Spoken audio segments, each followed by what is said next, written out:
Bom dia a todos, eu sou o professor Johnny. Se você gosta do que colocamos aqui no canal, se inscreva. Hoje a gente vai tratar de um assunto que é um dos assuntos da escola dominical, que eu acho interessante trazer esse assunto para os amados, que tem aqui como título: O Senhor Jesus cura hoje. E esse é um tema que no tempo da era da igreja primitiva era uma situação extremamente normal. A cura, os milagres aconteciam meio que naturalmente na vida dos seguidores de Cristo. Mas nos nossos dias as coisas mudaram um pouco. Eu até lembro uma certa vez que eu estava junto com um ex-aluno meu, que hoje é bacharel em teologia, o professor Givanildo, e também estava conosco também um pastor.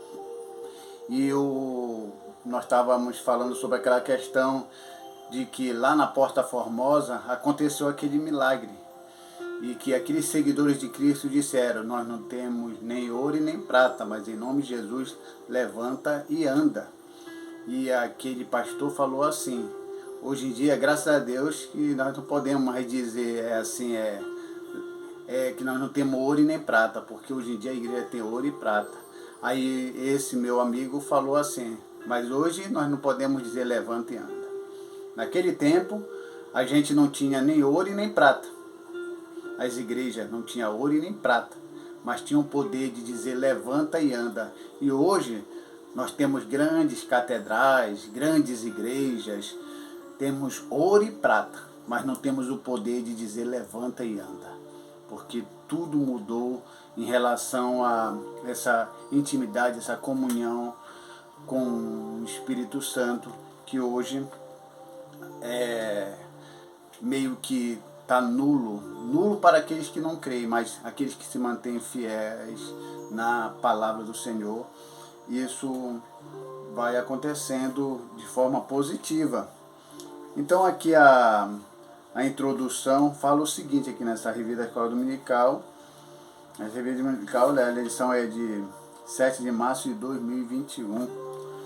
E a introdução fala assim: assim como Jesus fez no passado, ele deseja atualmente curar e libertar os enfermos e os oprimidos. Ele demonstrou misericórdia e compaixão ao tomar sobre si as nossas enfermidades e dores.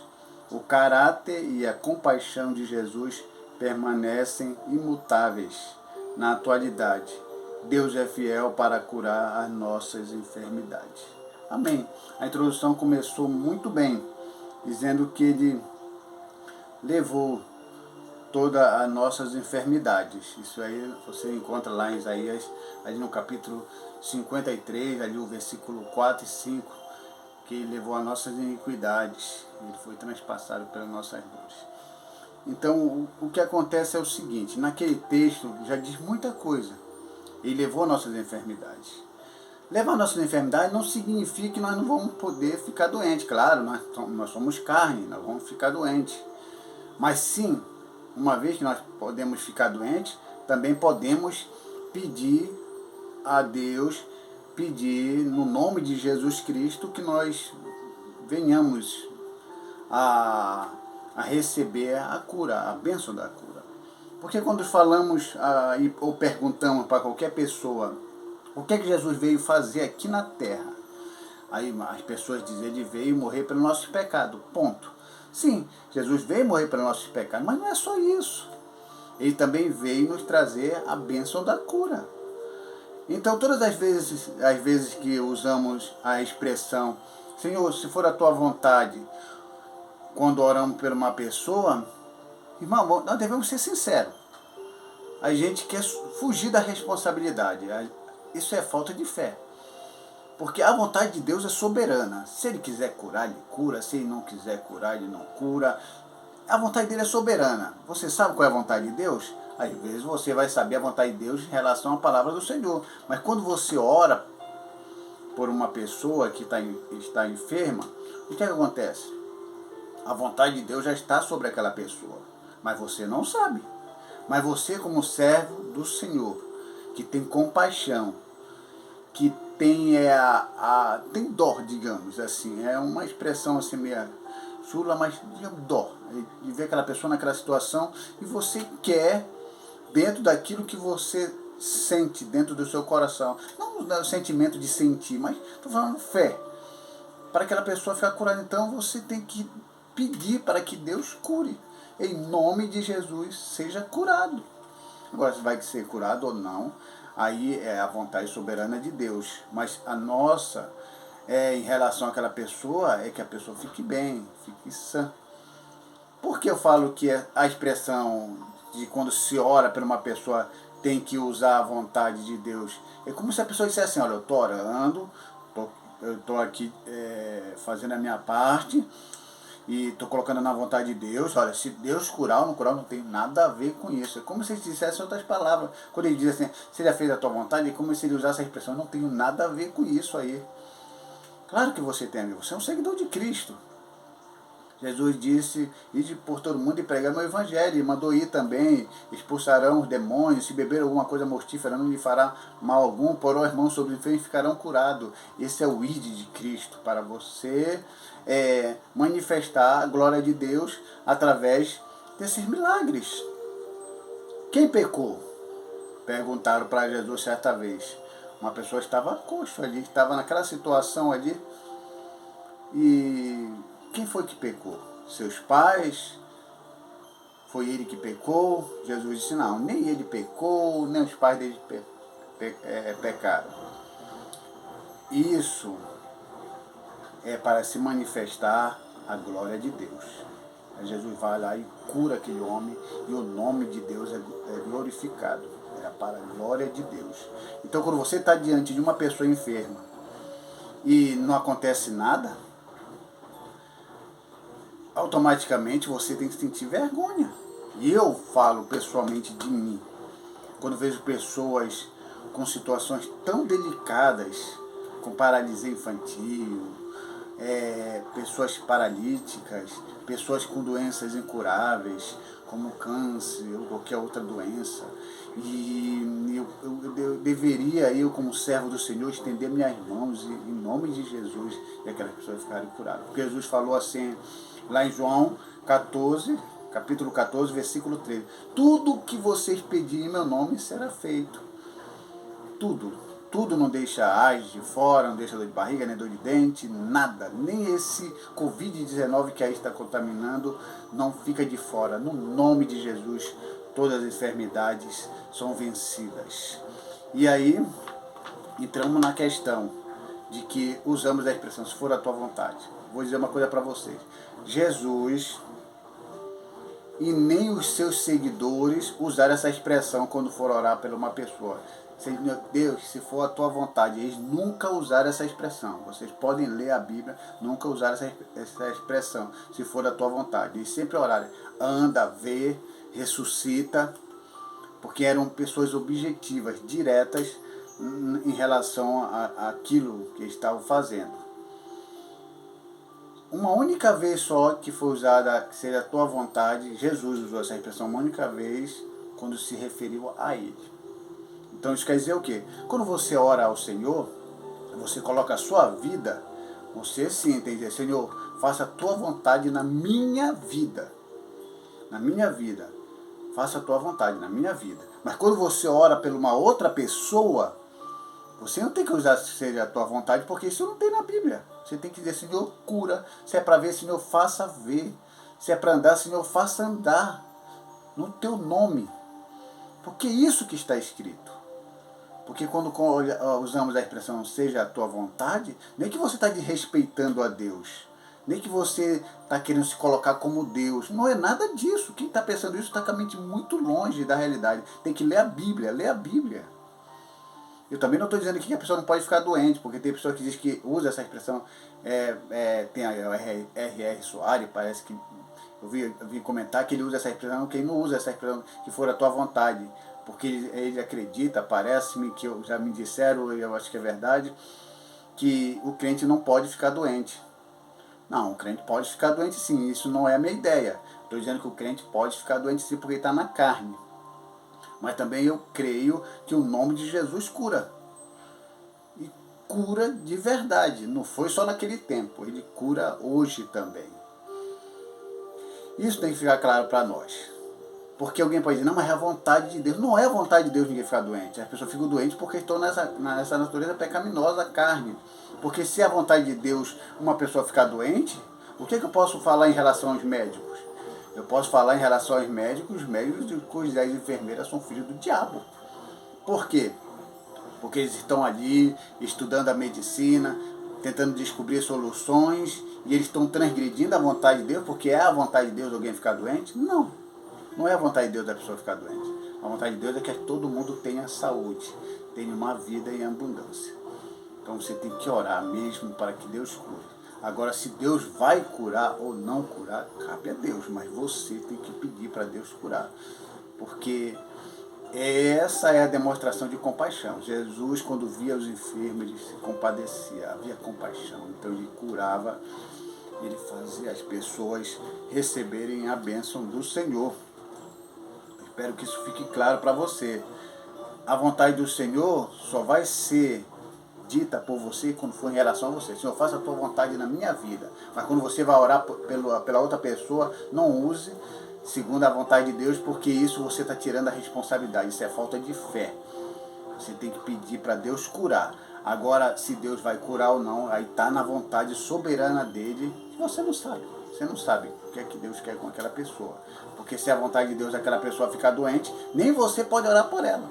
Porque se você vai para um lugar orar por uma pessoa que você diz que é a vontade de Deus a pessoa ficar doente, você está transgredindo a vontade de Deus. Você está orando, você não deve orar então. Você sabe? Não, você não sabe. Então pronto, ore para que Deus cure. Agora, se Deus vai curar, isso aí está dentro da vontade dele soberana, que você não sabe. Você só sabe a vontade de Deus naquilo que está na palavra. Então, na palavra de Deus não tem nenhum texto que diga que você tem que usar essa expressão. Aí pense bem e veja se eu estou falando alguma coisa que não diz que a palavra de Deus. E se você conhecer um texto que Jesus usou essa expressão, meu Pai, se for a tua vontade, cura esse paralítico, cura esse cego, você pode colocar aqui nos comentários. E se eu realmente, depois de muitos anos estudando a Bíblia, não enxerguei esse versículo, eu sou muito servo do Senhor para admitir, eu errei. Mas eu tenho absoluta certeza no que eu estou falando, pela leitura e pelas pesquisas que eu fiz sobre esse assunto, e é bênção do Senhor. Então aqui é o primeiro tópico, diz, a cura divina na Bíblia. Aqui o subtópico 1 diz o seguinte, a saúde pública no Antigo Testamento. Em Israel, a saúde era uma promessa de Deus mas o povo tinha que fazer sua parte. Deus garantiu a saúde dos filhos de Israel desde que ele cumprisse os termos do pacto do Sinai. Nenhuma das enfermidades porei sobre ti, que pus sobre o Egito, porque eu sou o Senhor que te sara. A vida do israelita era centrada no seu Deus. A cura da enfermidade em Israel era essencialmente milagrosa, principalmente acerca das doenças graves. O remédio não estava nos médicos, como nos povos vizinhos, mas em Deus. Ok, saúde pública. Deus cura? Deus cura. Deus faz milagre? Deus faz milagre. Agora a gente tem que entender uma coisa, tem coisas que é para Deus e tem coisa que é para nós fazer. Ou seja, você sabe que algumas coisas você não deve fazer. Digamos, lá no povo de Israel, era proibido eles comerem carne de porco, era proibido eles comer peixe, não de escama, mas de pele, porque Deus estava aqui preservando a saúde do seu povo. Você sabe que no deserto é um lugar extremamente difícil, lá não tem hospitais, lá não tem os remédios necessários para combater qualquer infecção. E hoje em dia, atualmente, pelo menos é isso que se fala por aí, se você tiver algum ferimento na perna, ou qualquer coisa, se você comer carne de porco, aquilo inflama mais.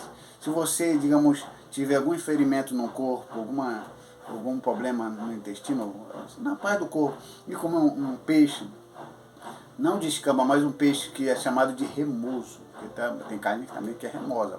Carne de porco também é remoso. Remoso quer dizer que é aquilo que causa infecção. Até hoje ninguém sabe definir o que quer dizer esse remoso em relação à ação que faz no corpo quando se come. Quando fez uma cirurgia, não pode se comer carne de porco, não pode comer peixe de escama, porque aquilo causa ou piora a inflamação.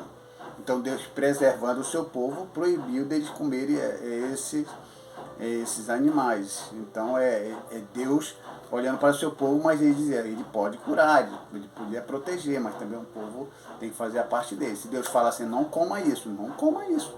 Jesus não vale, não vale. Então são coisas que nós devemos obedecer, fazer a nossa parte. Digamos assim, nós sabemos que se fumar é uma coisa que faz mal à nossa saúde, então você não vai fumar. E se você fumar, você pode ganhar um câncer de pulmão, um câncer de garganta, isso aí todo mundo sabe disso. Também se você beber demais e virar um alcoólatra, você pode pegar uma cirrose, você sabe disso. Então, para você preservar a sua saúde, e a saúde pública, ninguém deve fumar, ninguém deve beber, evite o primeiro gole. Aí é claro que há alguma discussão sobre o álcool, que Deus proíbe não se embriagar, em vez de tomar algo socialmente. Mas uma coisa que eu quero dizer para vocês, porque eu não sou muito a favor dessa ideia, embora a Bíblia não fale que beber é pecado, mas se embriagar.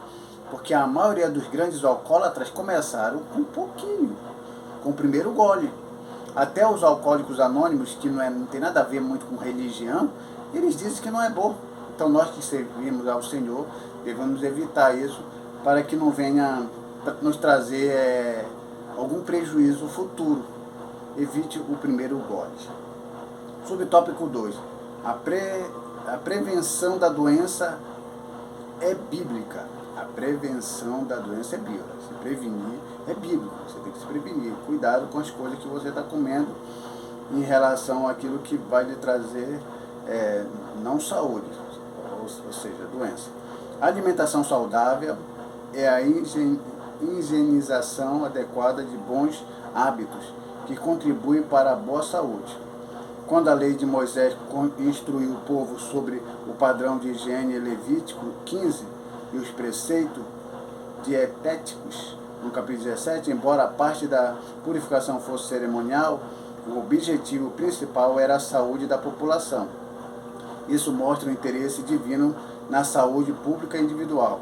A religião, nesse caso, se constitui num veículo eficaz para a conscientização coletiva. O Novo Testamento mostra que a finalidade era uma questão de saúde pública e não purificação espiritual para a salvação ou santificação. Então, a saúde pública aqui continua sendo preservada e continua sendo dita que você precisa ter uma alimentação saudável. A alimentação saudável é aquilo que vai te trazer saúde, ou seja,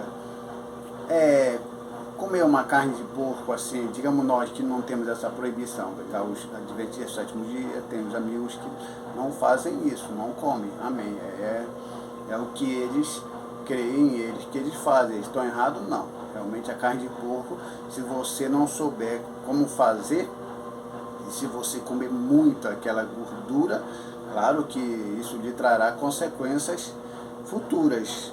Então é muito bom você estudar, ler o que é bom e saber o que é necessário para o seu organismo e não entrar no espírito da glutonaria, que isso também é pecado. Comer até passar mal, não comer o suficiente para você se sentir bem. Isso é importante. Subtópico 3. O Novo Testamento e as curas de Jesus. Israel dependia mais de Deus e a sua garantia de saúde estava na obediência. O número de enfermos era alto e as curas efetuadas por Jesus logo chamaram a atenção do povo. Jesus veio ao mundo para salvar os pecadores. No entanto, por causa da miséria humana, operou muitos milagres, prodígios e maravilhas. O Senhor se compadecia dos enfermos, dos oprimidos, de todos de espírito abatido, porque essas pessoas andavam como ovelhas que não têm pastor. A compaixão, olha, era a principal motivação de Jesus para ministrar ao povo. Isso não mudou com o tempo, pois a promessa de cura divina continua valendo. Aleluia. A promessa de cura continua valendo, como aconteceu lá no passado, hoje acontece. Se não está acontecendo na sua vida é porque está lhe faltando algo. Está lhe faltando orar mais, está lhe faltando jejuar mais, está lhe faltando mais comunhão com o Senhor.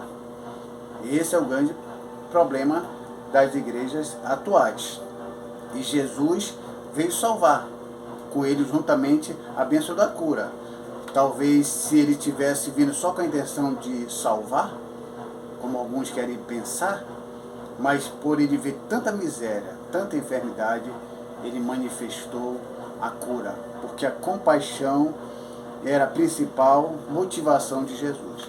Quando eu falo de motivação, eu falo de algo de dentro para fora. Quando eu falo que Jesus teve essa motivação, foi algo que saía de dentro dele para fora.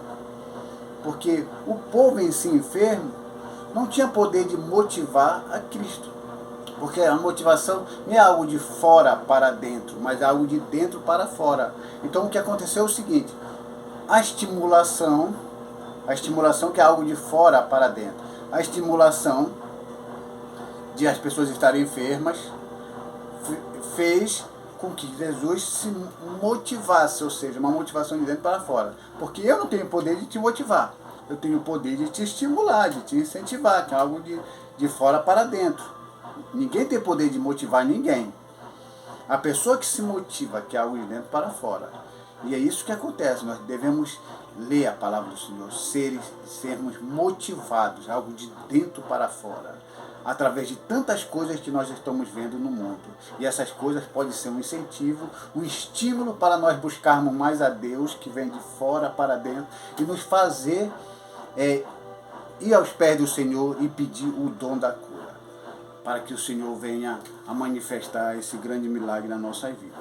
Porque o apóstolo Paulo disse que o dom de cura era algo que alguns tinham e outros não tinham. Ok. Mas também a palavra do Senhor diz que quando a gente pedimos no nome de Jesus, as pessoas também são curadas.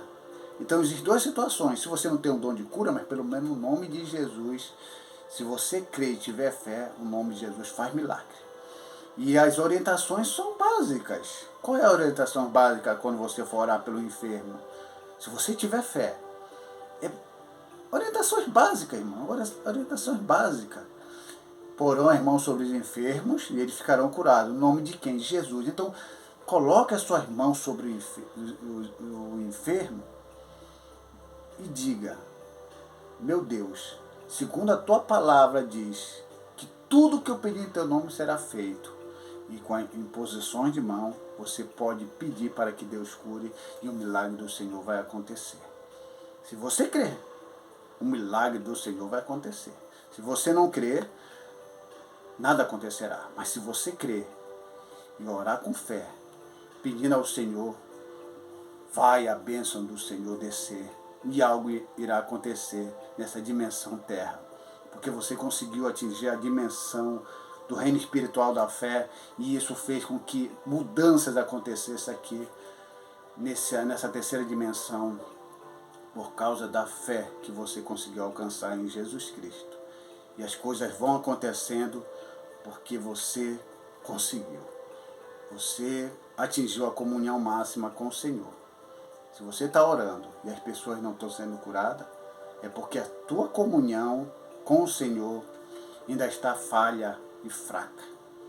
Mas se você entrar em comunhão com o Senhor, em oração e jejum, e pedir ao Senhor que Ele faça um milagre na vida das pessoas necessitadas e carentes de Deus, vai acontecer um milagre.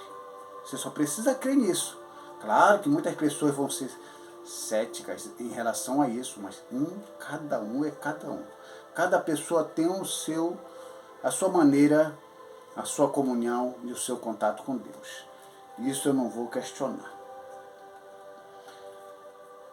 Tópico 2. A cura divina como parte da salvação. Aí diz aqui: O discurso profético de Isaías 53 anuncia a obra redentora de Jesus no Calvário. Encontramos alguns detalhes dessa palavra profética no Novo Testamento, que mostram com clareza que salvação e cura divina caminham juntas. Salvação e cura divina andam juntos. Onde você prega a salvação, a cura também vai ali também junto. Dentro de uma situação de fé, a pessoa pode ser curada. Tópico 1, salvação. É um termo que se aplica a diversas ações de Deus no Antigo Testamento, em favor do seu povo, como livramento da escravidão, da fome, da espada, da enfermidade, a salvação da condenação eterna e o livramento do poder da maldição do pecado e a restituição do ser humano à comunhão com Deus. Deus propôs a salvação para todas as pessoas, e as condições para isso são a fé em Jesus e o arrependimento dos pecados. A vontade de Deus é a salvação de todos os seres humanos. Mas, para isso, cada pessoa precisa se arrepender de seus pecados e se converter ao Senhor Jesus. Quando falamos de salvação no Antigo Testamento, a salvação estava em relação ao livramento que Deus dava. E todas aquelas coisas que vinham sobre Israel, quando Deus dava o livramento, isso era classificado como salvação.